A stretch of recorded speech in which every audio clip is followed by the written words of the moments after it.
Hello and welcome to Off Their Shelf Reviews.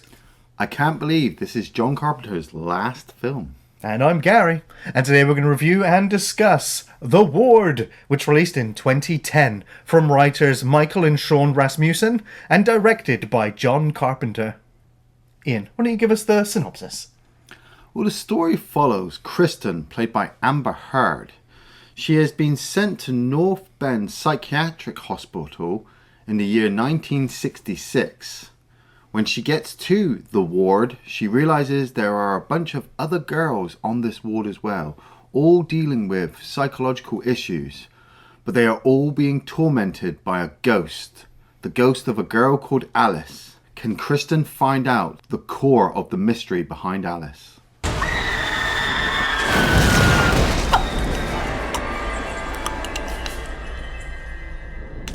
So this is John Carpenter's first movie in 10 years since he had done The Ghosts of Mars, which, well, didn't do very well. And John Carpenter kind of retired from filmmaking after that, and so it's kind of a surprise to see that he did come back for, well, one more movie. I mean, as you said, this is his last movie to date. It's been 14 years since. 14 years, It's very unlikely Carpenter's ever going to pick up the mantle and direct again. I don't know, we might get a Big Trouble in Little China 2 or an Escape from New York 3 or he already tried Escape from New York 3 with Ghosts of Mars. I know, I'm just messing.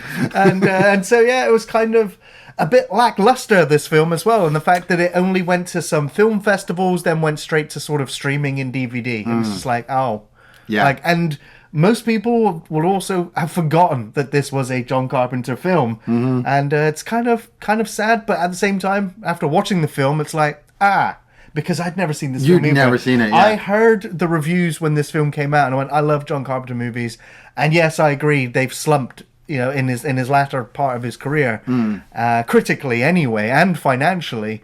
And so I was like, you know what, I'm kind of good. I don't think I need to see this one, by all accounts. And so it's only until just now that I've actually seen this film. That's it. You've waited 14 years to watch this film. I was made aware of it about 5 years ago, and I thought, Jesus Christ, how did this get past me that John Carpenter had made a film? And then I started to think about it and thought, if it's come out and it's gone straight to DVD and people aren't even talking about it, there's a reason why. And like Gary, I didn't want to ruin my feelings towards John Carpenter by watching it and just hating him and burning all of my DVDs and just boycotting any other John Carpenter thing. I don't think it's that bad. Man, I can get emotional. This is John Carpenter. This is like my man. This is my guy. This is the person I grew up with. This is the person I defend. When people talk about how good horror movies are, I'm like, look, John Carpenter did it first. This is my dude. And then you watch The Ward and you're like, I can kind of defend Ghosts of Mars. I can kind of defend vampires. Even Escape from LA has moments. But The Ward was so difficult. But I said to you a few years ago, I said, look, I'm going to watch it. I'm going to sit down, and I watched it. And by the end of it, I was like, man, I was all right.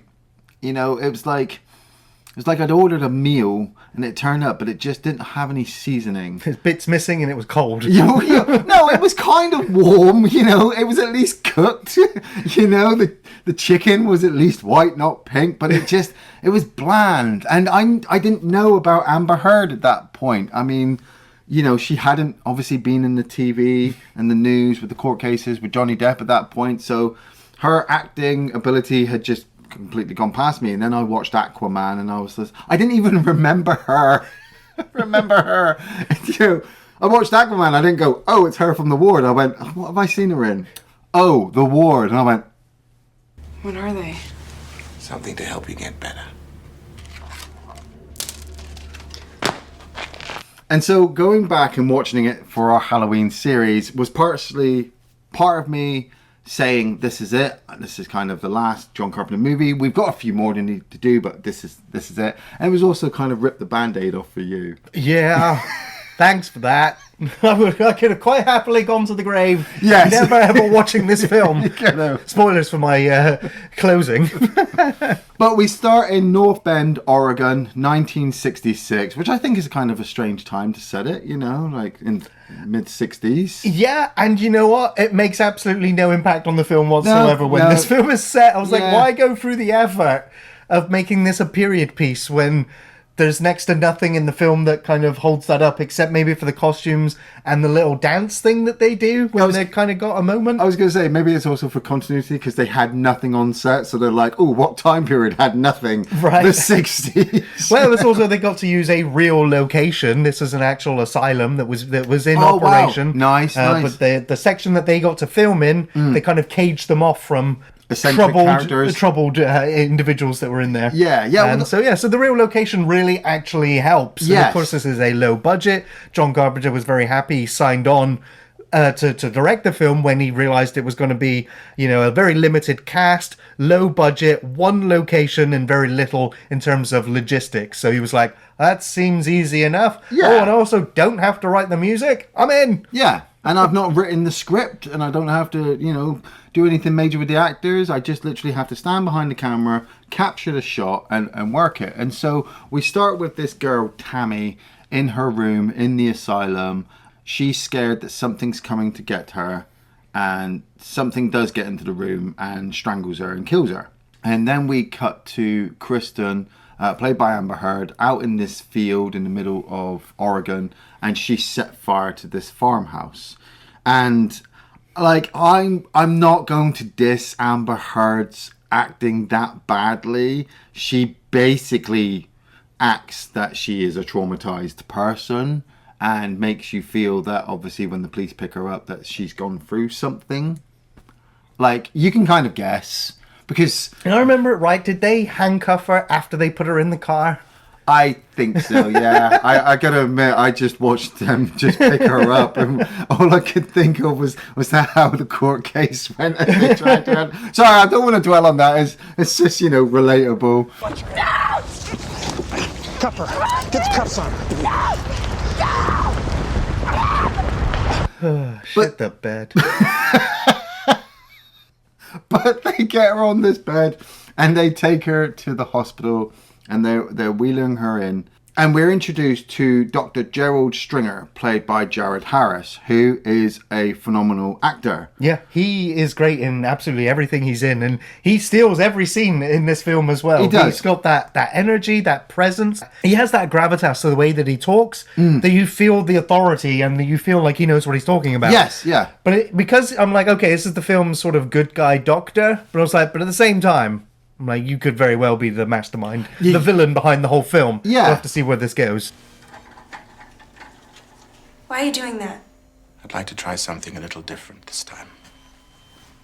I mean, we've also got that head orderly, who's kind of a little bit lecherous. He seems like a bit of a perv. He's not. He's actually quite harmless, really. Yeah. Maybe he actually does his job. And then you've got the head nurse as well. The Nurse Ratchet. Yeah, who was basically trying to be Nurse Ratchet. And yeah, weirdly enough, at the start of the movie, you kind of sit there going, are they real? Are they all in her head? If you're an experienced horror film watcher, if you've watched enough of John Carpenter's movies, you're already questioning every single thread of the story that's going everywhere because you're wondering if it will go places.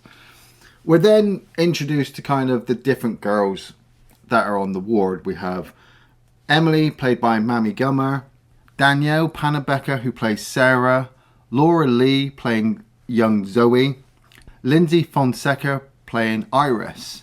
And each one of these girls kind of have their own different personalities. That's it, they're all one note. Well, they're all mental, but I mean, Emily's like the scary mad one, I suppose. Yeah. And then Iris is the smart bookworm who doesn't really want to be there. And the other one that's kind of regressed into a child with a doll and her sucking of her thumb. Yeah, that's Zoe. They each of the actresses playing these girls at least tries to give them all individuality. They all try to make the characters independent. Even though, yes, I would totally agree, they're all really kind of bland. They're not... Yeah. None of them are standing out more than any of the others, really. I don't know if that's because of the director wasn't pushing them enough, or I blame the script more than anything.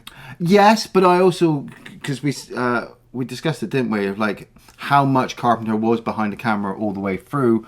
You know, some rumors say he wasn't, so I wonder if maybe some of the producers were on set trying to push Amber Heard a lot more than the other girls, which is a shame really, because even Amber Heard, her Kristen character isn't great.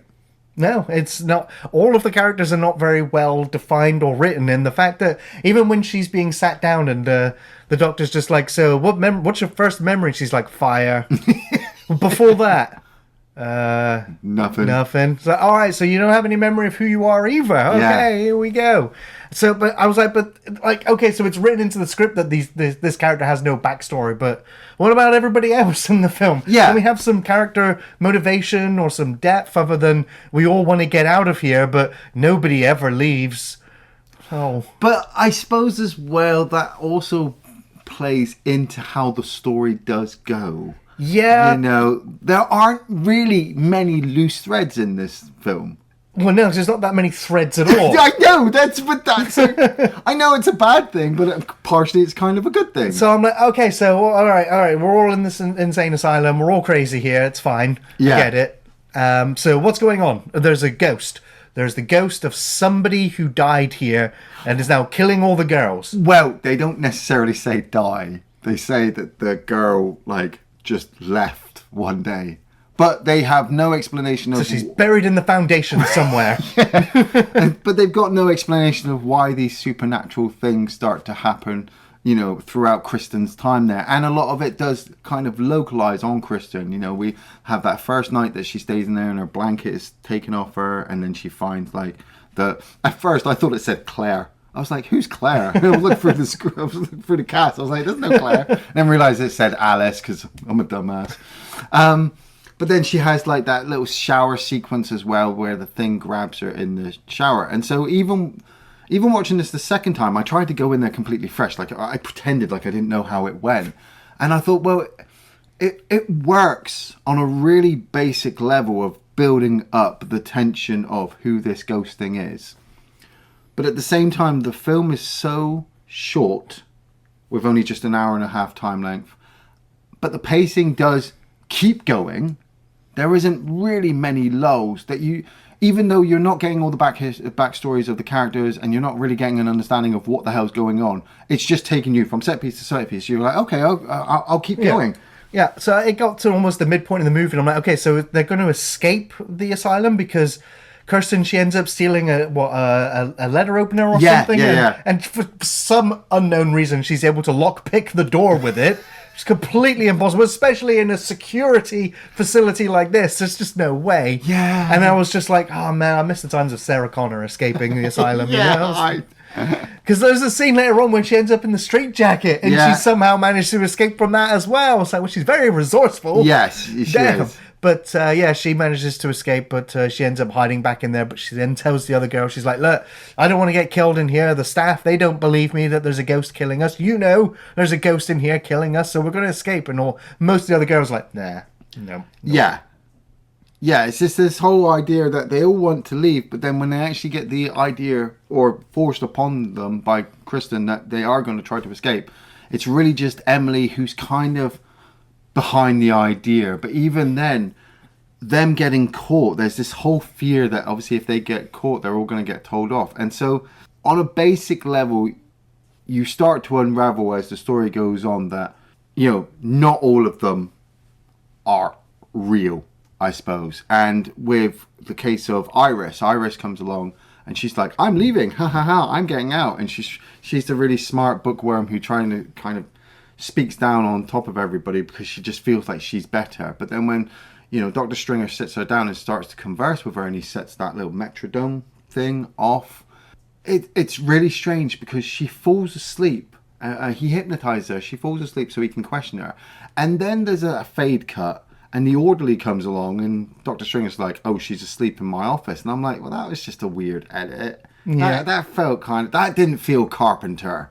That kind of felt like shoved in.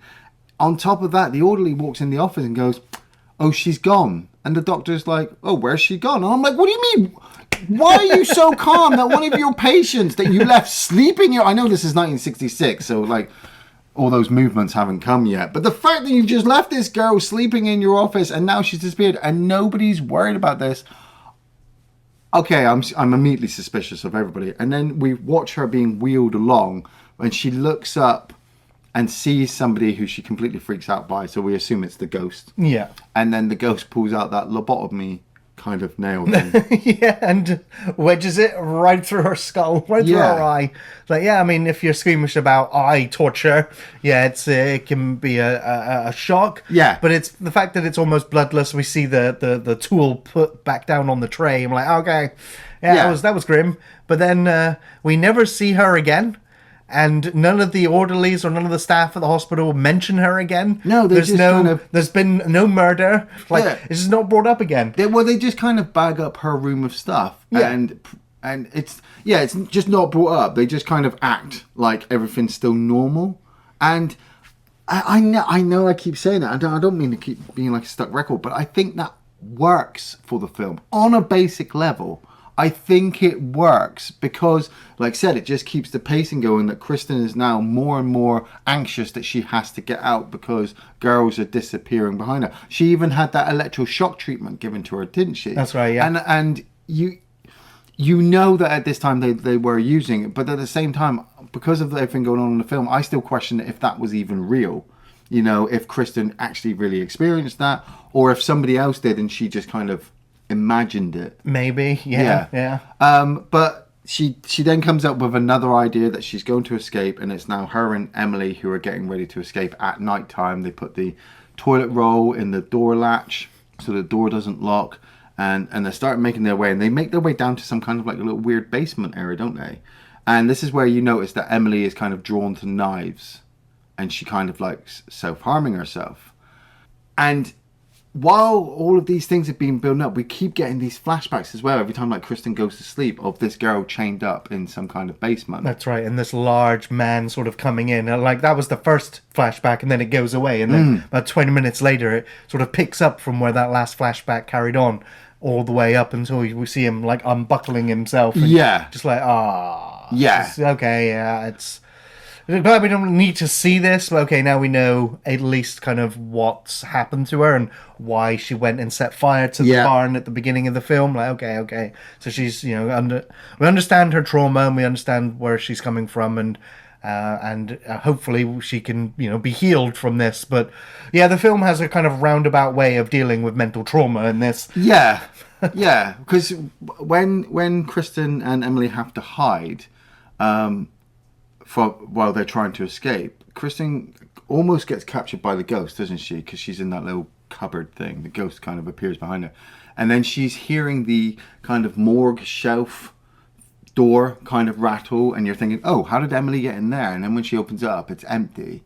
And she gets scared again by the ghost and races off.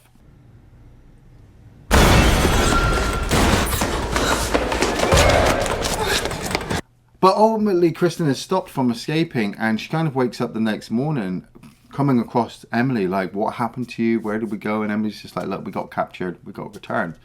And you have the girl in the blue dress. She's constantly flirting with all of the orderlies. She's really promiscuous about it, and she questions the chief orderly about, maybe they can get together and they get out. And he's really blunt with her. It's like, no, I don't do anything with the girls on the ward. And I was kind of surprised by that, because up to that point he'd been so kind of suspicious that I did think he was up to something. But then this changes, like, no, we're taking care of you. I'm like, okay, Carpenter. Yeah. You're literally pushing the focus more onto the girls, particularly Amber Heard, keeping the focus on their story. And she starts to agitate everybody as well. And I think this is where Kristen does end up just giving her a big slap. Right.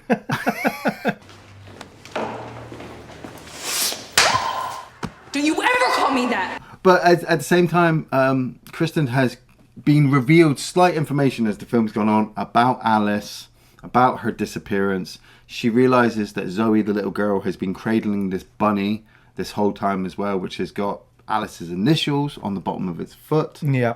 And this is what causes Kirsten then to start questioning all the orderlies, like, who are all these girls? Who is Alice? Who is Tammy? Yeah. Who are all these girls? Why are they dead? Did they leave? What are you hiding? And so that's the mystery, I guess, is that she's trying to figure out what happened. Clearly something's happened and has caused this ghost to go on this vengeance spree. Yeah. And the thing is, like, all of the times that the ghost turns up, it is punctuated with the most annoying jump scare sound effect music that you've heard in all of the other crappy horror movies that have nothing. So they go, oh, remember, we're a horror movie. Jump scare music and gone again. And it's like, there's no suspense. There's no tension when the ghost can just be there and be behind you and just have that jump scare moment whenever, however. It just... And then the fact that it just disappears again, and the fact that these girls are dying and then also disappearing, like nobody knows what else is happening to them. You're just like, okay, this is either a mess, or there will be an explanation, and there will be one. Yeah. But it still doesn't make up for the fact that the entire rest of the film is filled with those jump scares. And the fact that we only ever see glimpses of the ghost. And I want to say that Greg Nicotero, master at his craft, I guess kind of turned up for a day of doing the makeup, and they used the makeup for the whole day. And that was like, that's all we got. That's all we got. That's how it feels. And it's like underused, like masters of their craft, like doing this low budget film for reasons. And it's so ineffective, and it's so annoying that they are just producing that cheap effect.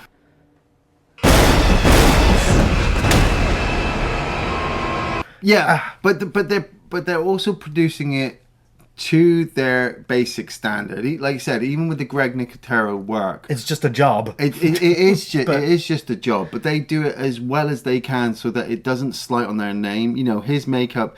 When you see the ghost in the brief glimpses with maybe Carpenter's camera work and the lighting behind it, it does set up these jump scares. And like Gary says, the jump scares do get repetitive over a while. But that could have been the producer saying, we need to make it more scary and less tension. And like I said, Carpenter's behind it going, I don't really care. Do whatever you want. Like this killing sequence we get to with Emily. Emily, Zoe, and Kristen are trying to escape again towards the end because Kristen's had enough.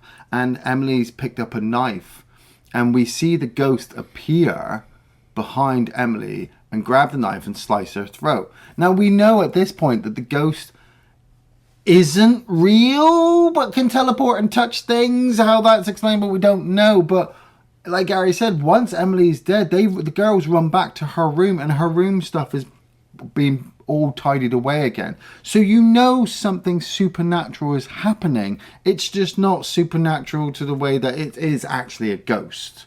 You know, it is... So I don't want to spoil it too early, but I feel like if you have ever seen Identity, you know, you kind of know where this is all going. Because this movie kind of ticks those same kind of boxes where Kristen starts to notice that things aren't normal around her, you know, and her and Zoe are getting ready to escape. Finally, she ends up taking out the head. Kristen ends up taking out the head nurse. Yeah. She ends up taking out the head orderly. She starts to make her run. And then not only is she being chased by orderlies, but the ghost is literally appearing. Yeah. I also want to say it's also like the storm of the century going on as well, where it is thunder and lightning, but it is just lightning. The lightning does not stop. It doesn't stop. It's like, what is going on outside? But yeah, she does manage to eventually escape, I suppose. Yeah, they escape into the kind of kitchen area, and she sends Zoe up that little tiny elevator. The dumbwaiter, yeah. Yeah, the dumbwaiter, and then Zoe ends up getting grabbed in that by the ghost. And then Kristen makes her way up. And when she gets up there, she realizes she's near Dr. Stringer's office. And she goes into there and she starts looking at the file of Alice. And Dr. Stringer appears. So by this stage, I know that the film, you know, the film language should be that by this stage, you don't know what the twist is. And you're still wondering if Dr. Stringer is the bad guy and if Kristen is actually, you know, in hell at this moment trying to escape. But at the same time, if you've got any experience with horror movies at this moment, you know exactly what Dr. Stringer is going to say, and he does actually say it. He stands there and he goes, I'm sorry, you're not really Kristen. you're Alice, and on this certain date, which he had used when he was speaking to Iris, on this certain date, you were kidnapped from your home and you were locked in a basement in a house, the house that you burnt at the beginning of the movie. You were locked in there for 2 months, tortured, raped. The police found you, but while you were in there, the trauma forced your psyche to snap and you created these other identities. We've been, with our medicine and procedures, we've been trying to whittle down all of the personalities. And Kristen is like absolutely taken back. No, I'm not. I'm me. You're not you. Blah, blah, blah. And he just allows her to fight Alice in his office. And you realize that actually, yeah, Alice, the ghost that we've been seeing, is kind of the good, proper personality of the original personality. That's kind of sheltered itself after all of the trauma. And they both fly out the window. Yeah. Like, are they both going to die? Yeah, that was it. I was particularly bit by that. And then obviously, if you still didn't get it, when the orderlies and all the doctors get down there, there's only one body on the ground. It's like, where did the other one go? Yeah. It wasn't even there. And so, and then, she survived the fall. She did. And now she's healed. And now her parents are here to come and pick her up. Partially healed. I mean, Dr. Jared Harris does. He says there's still a long way to go. There's still a long way. I was just like, okay, that's an easy way of healing that trauma, just like that. Yeah, but I kind of get it. Like I said, it's bland. It's not earth-shattering to me. I kind of gathered over the course of the movie that Kristen was suffering from some kind of trauma. Yeah. And, I've seen enough psychological movies that when your main character just walks into a ward and you've got all these people and none of them have any backstory, the chances are they're not real. Yeah. And if things aren't normally happening, like you said, like with the lightning, if the weather effects are like over the top and it's constantly just one time of night all the time, there's a high chance that what's going on the ward is all in her head. And so we do kind of partially see that, don't we, that Alice was kind of just stood there, surrounded by other patients, everything going on. She's been in this ward place for a good couple of years. Yeah. So not only is it just a very shallow John Carpenter experience, it was all a dream type movie, which was all in her head. And not only that, it's filled with lame-ass jump scares and pointless stinger music. And on top of that, the film tries to get you with one last scare as Kristen jumps through the mirror at Alice. I was going to say, I don't know about anybody else other than Johnny Depp, but fucking Amber Heard jumping out my bathroom mirror is very fucking terrifying.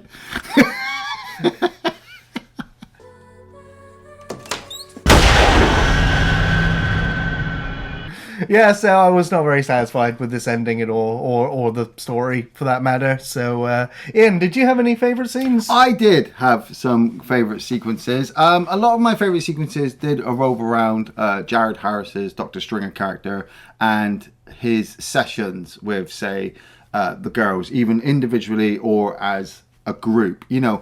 As Gary said, he's got the gravitas as this character and with his voice to control the sequences and be like, I'm the doctor, I'm in charge. There's a slight suspicion behind some of his activities, but as you get through the film, you realise, actually, yeah, he's not the bad guy. He is literally just trying to help.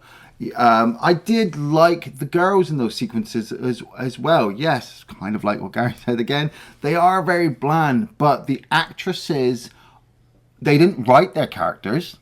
They didn't write their script. They were given the script and a paycheck, and that's what they did. And for me, they delivered that each one of them is an individual, but each one of them is part of this psyche, and each one of them wants to escape because they don't want to die. I get that. They were all generally scared, and with a horror movie, I kind of want to feel that fear through the screen.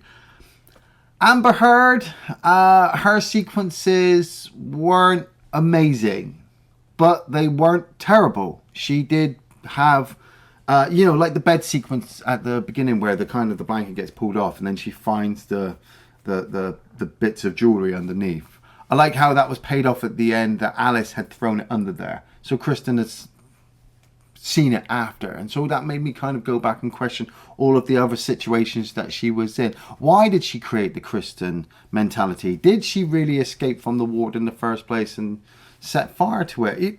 My mind starts going into overdrive as it always does with Carpenter movies. Yeah. Favorite scenes, like No. There's no... I mean, Jared Harris is fantastic in this. He always is. And so, yeah, all the scenes as you just mentioned He always with him, is. Yeah. Resident Evil Apocalypse. He's still good. Okay, you've lost it now. He is still good. And even if he is a mediocre project, he is still good.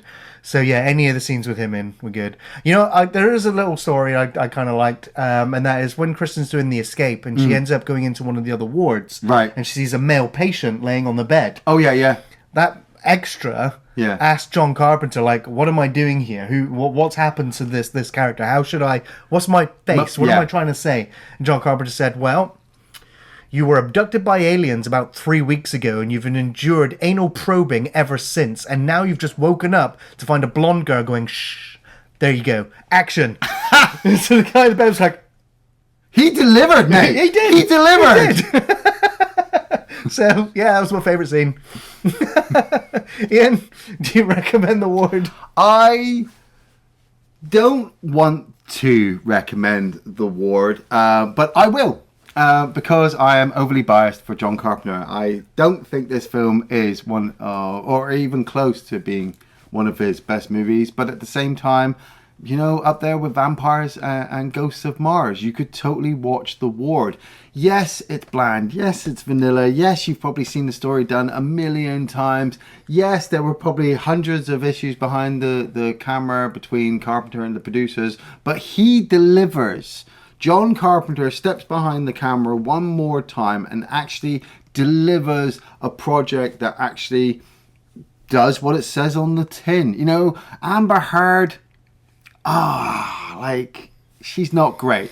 But any actor who has a good motivational director behind them can deliver a positive performance. And that's what John Carpenter does with this film. He manages to make something in an hour and a half that at the end of it you go, and you move on. But hey, that's how some people watch The Thing. That's how some people watch Escape from New York. That's how some people watch a lot of movies. They go, it's not shit. It really... he's probably going to argue with me in a minute, but I don't care. I don't think it's shit. I can name at least 5 other horror movies that are really, really, really, really, really worse than this movie. But it's just not good. Yeah, I'm also not going to be recommending The Ward. This was utterly disappointing, and I don't think this is even worth a watch. I'd say this for me is the worst John Carpenter picture, and I think what frustrates me watching this was John Carpenter's perfunctory effort. It lacked his style, his suspense, and his usual flavour. That The Ward, it just feels soulless and hollow, very uninspired, boring and meandering, and this low effort was evidenced in the script, being derivative of better works. It lacked any good character moments or depth, rendering them and their fates really unimportant. The cast were all just serviceable. Nobody stood out as bad, and Jared Harris as always elevates the material he is in, putting in a good showing here, but that's it. The makeup work by Greg Nicotero was certainly noteworthy, always delivering the goods when it comes to horror monsters, though we rarely get to see his work here. And the music by Mark Killian was actually good. It has a creepy supernatural vibe that created the bulk of the atmosphere here, as it was devoid in many other aspects. So yeah, on the whole, boring, disappointing, cliched, trope-filled, and I don't think I will ever watch this one again. I do not recommend John Carpenter's The Ward, and it makes me very sad to say that. Only sanity can keep you alive. Thanks for watching Off the Shelf Reviews.